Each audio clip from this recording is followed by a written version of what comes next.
Hi, I'm Ashley Hill. I'm the founder and executive director for Magdalena's Daughters. And how Magdalena's Daughters came about, I am a licensed marriage and family therapist, and I used to provide therapy to kids in the foster care system across Southern California. And what I realized was oh my goodness, human trafficking is such a huge problem. And what was happening was that traffickers and pimps, they were actually coming directly to the group homes, and they were outside intimidating the staff and girls, asking them to come outside. And not only that, but traffickers were also recruiting, forcing the girls to recruit other girls within the homes. So not only were they leaving by themselves, but they were also taking other girls with them, and that's really a huge problem.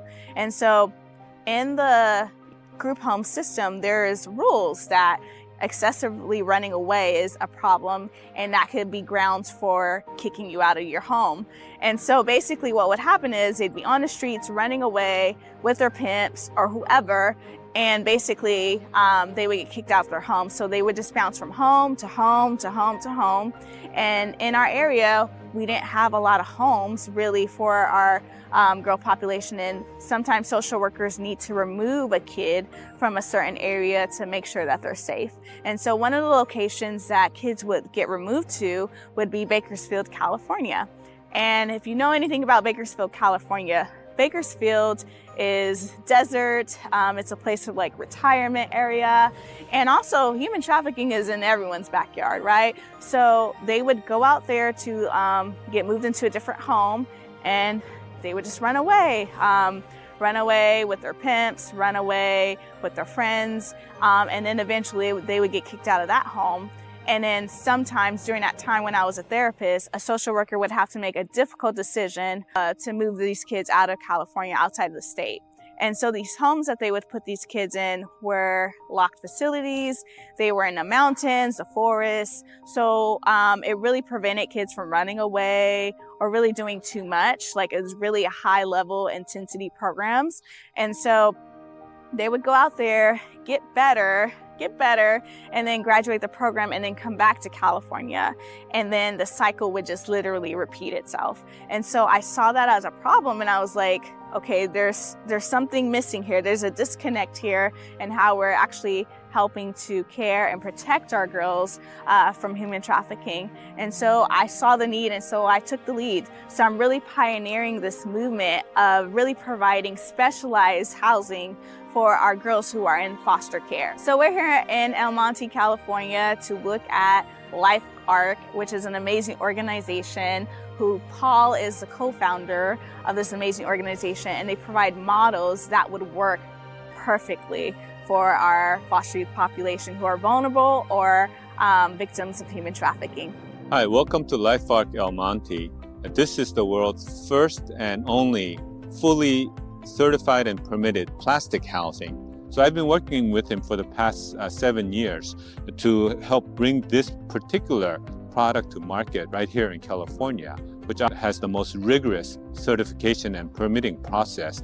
But we were able to pass all of the tests, and we're now fully certified under California Housing and Community Development as factory-built housing.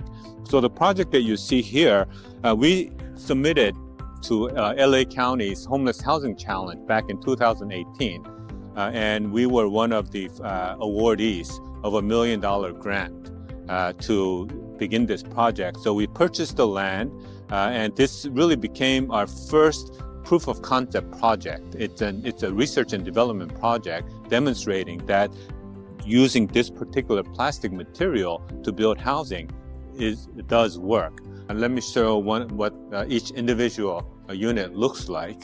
Each individual unit has their own full private bathroom.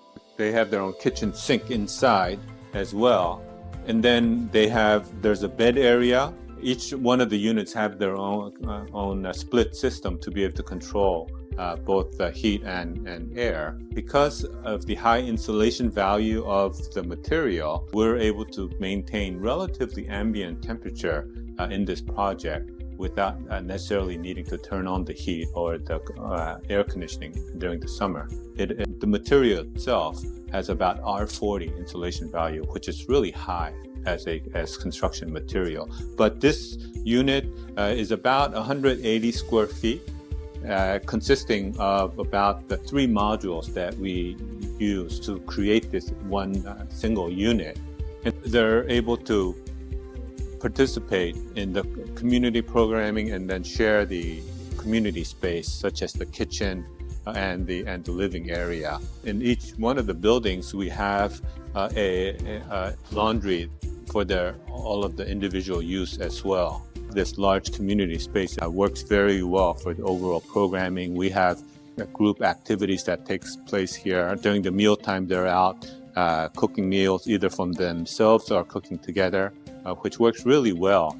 So this particular way of using shared housing to focus on the need for community is really important for any population that has social isolation issues, and they don't do as well at that point. So bringing them together in a design like this, or foster youth, transitional age youth population, really any of those groups who do much better when they're part of a strong community instead of being alone in their own individual apartment units. We find that it really works so much better. So being able to focus on the community needs and helping to foster that creation of the community is an important part of the long-term success of the foster youth as well.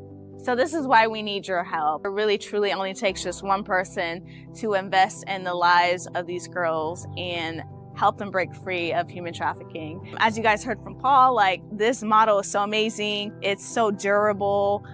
It's helping the planet. You can't graffiti on it.